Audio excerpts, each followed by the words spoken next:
What is up, everybody? This is the one and only yours truly, Sugi Strategy, and today I'm going to be reviewing the second big DLC expansion that was released on Total War Warhammer called Realm of the Wood Elves.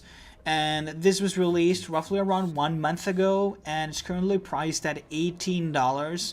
However, you can buy it from sites like G2A, probably with a cheaper price, and you can even use my promo code SUGI to get a 3% discount, or you can pick up another website that might be selling it cheaper. But what I'm going to tell you is the DLC worth the money, how many hours you're going to get, and what type of content you will be getting out from buying this expansion. So, the first thing that you obviously will be getting is the Wood Elves race, and they will be playable on Grand Campaign and obviously on their own individual campaign. And the Wood Elves have 2 legendary lords, which will be playable on 2 of the different factions that are inside the Wood Elves. You have the Wood Elves faction and something that started with A. I can't really pronounce it properly, but essentially Wood Elves have Orion and the other one has Durthu. Orion has this very kind of like stereotype cringe voice actor, sadly, and he is a ranged character. He has a pretty cool looking like design though, and I think he does look like somewhat like the original design. And he has some really powerful spells in my opinion, and it feels like a bit stronger than Durthu, who is this sort of a giant tree guy with this sort of like an orange blade. And he is a melee though, so that's kind of like, I guess, the biggest difference. And obviously they have bit different spells and bit different talent tree from each other.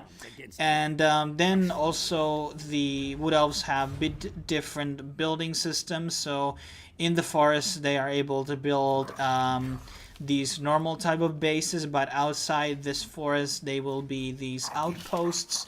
And outposts, I think they have like they have only limitation to have tier 1 buildings, and essentially I think you can only have like 2 buildings on these outposts. And for the most part, they also have this sort of a feature called Amber, and you can get Amber by controlling multiple bases or having alliances or satrapies, or as they are like vessels or whatever they're called. I don't remember the term that they were using in this specific game, because Total War seem to be changing the phrase all the time. But you know, I guess what they do, what they like. And the Amber system is interesting. It can be used to get some of the technologies, and also some of the units cost Amber to be used, which is kind of interesting in my opinion. And there are some fallbacks to it. If you lose too many areas, you will be going to Amber minus, which is not a good thing. And then there's obviously new units, and they have like you know, hawks that you have archers on top of. You have a lot of archer heavy units, and then you have trents essentially, which are the most of the melee, but there are elf melee units as well. And for the most part, it is a very ranged base, like a race. Also they have 2 different champions or heroes that they can recruit. They have the trend based, and then you have the elf based. I think they were Clade Knights, they were called. And the Clade Knights can be, I think they always have a bow, while the trends are melee. And for the most part, let's talk about a bit of the mini campaign that is included on the elf one. So essentially in this mini campaign you can only play as Wood Elves, and you can choose from the 2 different factions, same which are in the Grand Campaign. And I do recommend using the Orion, so aka the Wood Elves faction in the mini campaign, because you have to defend this great tree in the middle, which is essentially like the source of life for the elves. And this is always, with any type of fantasy setting, this is always the thing. There's always the great tree, which gives life to everything, okay? And this great oak, essentially, it is very interesting because in this campaign, it is wonder-based winning. And people who haven't played a game like Age of Empires are not maybe familiar with the wonder victory condition. So it means that you have to hold on the base, and the base cannot be destroyed. and you have to upgrade it to the highest level. And you obviously need amber to upgrade it, and it will take some time to actually get into the final level of the tree. And once it's completed to the final level, you essentially win the campaign. And throughout the campaign, you will have a lot of beastmen invading the lands, come out of randomly spawning. Every time you defeat them, they will come back. And you have a lot of elf factions on the actual mini campaign, while as in grand campaign I think you only have like 4 or something. So it's quite drastically different setting, and obviously like in every other Total War expansion, it is zoomed into this like one piece of the map. Obviously it has more bases than it normally would as in the zoomed state of the grand campaign. And the mini campaign is okay. I think it's fine. It has some big problems where it's easier to get into alliances with the human factions, the Empire factions, than it's with your local elves, which is kind of weird, and it has kind of like, I had a like kind of weird experience going on right now on my own save on the mini campaign. But definitely the race and how it plays out, because in this game, in the Total War series, each of the races are very different from each other, and like the Beastmen, they are horde based race. And those who have seen my Attila review, I'm not a really big fan of the horde system. It does have a play, it does offer diversity in terms of the playstyle, which is cool, but I just hate the horde system. So there are certain factions that I don't like playing in this game because they have certain limitations, like only able to capture certain type of bases and etc, etc. And that's something like some people might be turned away, but luckily the Wood Elves are able to get all of these able bases. And there's obviously like new monsters, new heroes, new magic, and new game features also included on this expansion.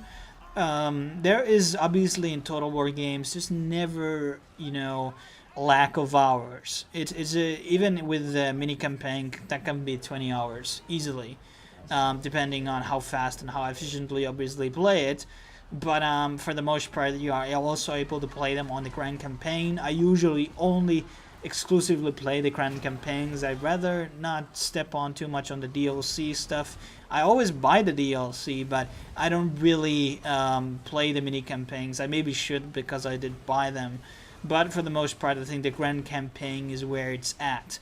And it is a somewhat hefty price for one faction, because people will be buying it for exclusively for that one faction essentially, and I can understand why the price can be a bit intimidating in that aspect, but I do think that it's a rather more enjoyable gameplay experience, but I haven't played as much with the other factions though yet, so I can't really give too much insight on this. But definitely it's a good expansion. I think it has really positive reviews for the most part. Price can be something that can be negotiated, and some would make the claim that all of these new races should be free, and I agree with them.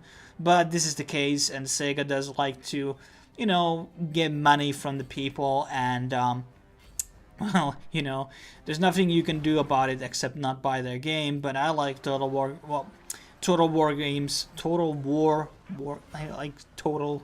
I'm gonna just quit there. I like Sega's games. And, you know, I think they have made good games in the past, which are good, and they still keep making good stuff. And what I do want to say, like, if you haven't bought Total War Warhammer in general yet, I do want to say that maybe you want to play the main game first before you buy the DLC. But I do want to say it's a much better game than the other Total War games, due to the fact that I think it has just much better AI. You have a lot of unique units with different animations. The setting is much more better. I think the game runs also much better. I think Rome 2 and Attila were like shit poor optimized for some reason. And just everything at Warhammer is just much better than the previous games. And I guess that's because they had to work with another IP, and they didn't really want to disappoint Games Workshop essentially just by fucking it up. But just to summarize my thing, it does have a lot of hours to offer. Wood Elves is a pretty cool race. I'm a bit of an elf fanboy, but for the most part, I think it's a good DLC, especially if you're gonna buy or play the mini campaign as well. Thanks for watching this review. Stay tuned for I'm gonna probably review the Beastmen DLC as well. Out of those DLCs, I do recommend buying this one. just because I don't like the horde stuff. And other people have been also saying that this has been the better expansion. And, you know, I will do the main game review, but obviously since we're getting a lot more free content and more DLC added to the game throughout the years, so it's not smart to review the full game just yet. And I'm really hoping that they will be adding Third Lord into the Wood Elves roster. I would like to see. I'm not really accustomed with the lore that much, but I do felt that there was like a caster type of female elf that could be like a very interesting character to be played, and could offer a bit more diversity on these lords to play on. But thanks for watching this review. I will see you guys next time, and take care.